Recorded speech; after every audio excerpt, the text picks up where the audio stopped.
আসসালামু আলাইকুম রহমতুল্লাহ। বৃষ্টি একটা রহমত, আল্লাহ সুবহানাহু ওয়া তাআলা এই পরিবেশ আল্লাহর তৈরি। এই যে পানির ফোয়ারা দেখছেন, ঠিক আছে। আলহামদুলিল্লাহ, সালাতু ওয়াসসালামু আলা রাসূলিল্লাহ, আবাদ। একটা বৃষ্টি, প্রাণবন্ত বৃষ্টি পুরো পরিবেশকে পরিচ্ছন্ন করে তোলে, আর সেটারই আমরা দেখতে পাচ্ছি এই জায়গাতে। তো বৃষ্টি যে নিয়ামত সেটা বোঝা যায় কিভাবে, পরিষ্কার হয়ে যায় পুরো এলাকাটা। সারা জগতের মানুষ চেষ্টা করলেও কিন্তু এতভাবে পরিষ্কার করতে পারে না যেটা আল্লাহ সুবহানাহু ওয়া তাআলা পারেন। তো এই বৃষ্টির মাধ্যমে আল্লাহ সুবহানাহু ওয়া তাআলা মানুষকে বরকত দেন, আসমান জমিনে সমস্ত কিছুতে আল্লাহ বরকত দেন। যে এলাকাতে এটা বর্ষণ হয় তাদের জন্য একটা বিশেষ নেয়ামত হিসাবে এটা কিন্তু নাজিল হয়।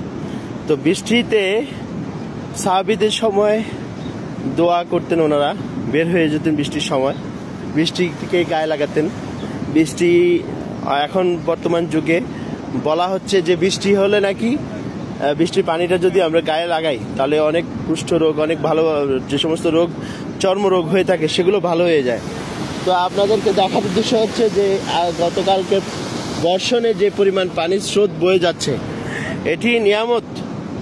এই বৃষ্টির পানি সংরক্ষণ করে অনেকে কিন্তু অনেক কিছু রোগবালাইয়ের জন্য, যেমন সূরা ফাতিহা পড়ে বৃষ্টির পানি পান করা, এটাও সুন্নতে আছে। তারপরে আবার গোসল করা বৃষ্টির পানিতে। তারপরে অনেক রকমের নিয়ম আছে যেগুলো আপনারা বিভিন্ন হাদিস কোরআনে পেয়ে যাবেন। কিন্তু বৃষ্টির যে রহমতটা, এটা শুধু একক ব্যক্তি বিশেষের জন্য নয়, সমগ্র পরিবেশে যারা আছে, আসমান জমিনে যত কিছু আছে সব ওই এলাকার মধ্যে সবার জন্য বন্টন হয়, আর সেই বন্টনটা আমরা সবাই উপভোগ করি। তো এরকম পরিবেশে আল্লাহর কাছে বেশি বেশি করে ক্ষমা প্রার্থনা করা, দোয়া চাওয়া, যে মাগফিরাত কামনা করা, দোয়া প্রার্থনা করা, মুরব্বীদের জন্য দোয়া করা যেন তাদের আত্মার মাগফিরাত হয়। তারপরে পাশাপাশি সামনের ভবিষ্যৎগুলো যেন আমরা সুন্দরভাবে কাটাতে পারি, সেই সমস্ত চিন্তা মধ্যে মানুষের মধ্যে টানতে হবে। তো এই বৃষ্টিকে চাওয়ার জন্য 2 রাকাত নফল নামাজও পড়া যায়। তার মধ্যে রাষ্ট্রপ্রধান সেটি করে থাকেন সাধারণত, এদেশে সাধারণত সেটা হয়ে থাকে। আমাদের দেশে যদিও রাষ্ট্রপ্রধান এখনো সেই রকমভাবে প্রতিষ্ঠিত না, আমরা আশা করব আমাদের দেশেও সেটা প্রলোভন হবে। এদেশে যেভাবে বৃষ্টিকে মানুষ আলিঙ্গন করে, মানে এই রহমতটাকে, আল্লাহর বরকতটাকে তারা নিজে থেকে আলিঙ্গন করে। কারণ কি, যে এটা যে সরাসরি রাব্বি দিতে পারতেছেন সেটারই তার মহিমা, সেটাই তার একান্ত চাওয়া।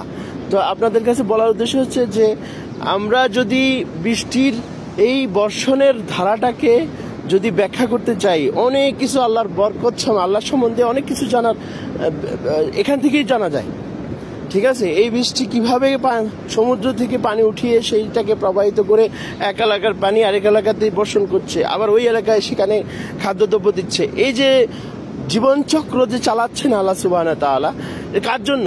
আমাদেরই জন্য। কেন? কারণ আল্লাহ সুবহানাহু ওয়া তাআলা বলছেন, ওমা খালাকতুল জিন্নাল ইনসানা ইল্লাল ইয়াবুদুন। কেবলই মাত্র আল্লাহ সুবহানাহু ওয়া তাআলার ইবাদতের জন্যই কিন্তু আমাদেরকে, মানুষ এবং জিনকে সৃষ্টি করেছে।